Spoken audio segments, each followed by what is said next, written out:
Before Easter in 2015, I experienced a headache in the evening, and that's not atypical for me. So I do what I typically do, which is just go to sleep, hoping that it will soon pass, and they typically do. Unfortunately, on Sunday, I didn't feel a whole lot better, but I had a new symptom that my eyelid specifically, was a little bit heavy, if you will. And I was having a little bit of trouble with my vision in that eye.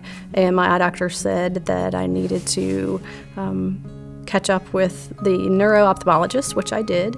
And they proceeded to look into my eye and said that I was likely having a stroke. A stroke is when the blood flow stops to the brain, and there's many things that can cause that.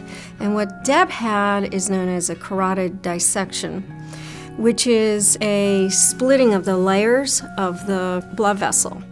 And if the inner layer somehow tears and the blood goes between the layers, there's a problem with closing off or pinching off the blood vessel, and that can form clots that can go to the brain.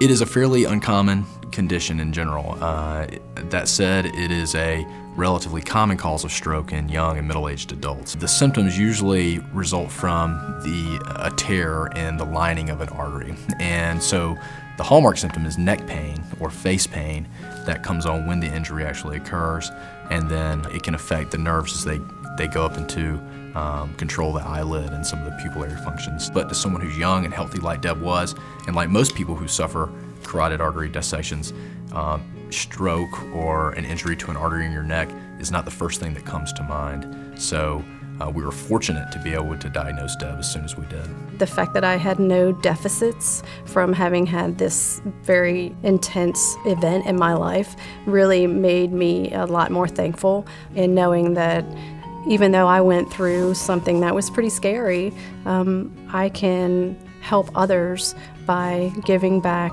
so that they don't have to experience the same things that I did. Part of Deb's efforts to help us raise awareness for cervical artery dissection and also raise money for our stroke research was to channel one of her favorite activities, which is spinning. Deb helped host a spin-a-thon with some of her close friends and stroke patients, and other people that have suffered from cervical artery dissection came out voluntarily to participate in this, which was really great. Next year, we're looking to make it even bigger, invite more people from the community, more support from our research partners, and more patients. There needs to be more awareness.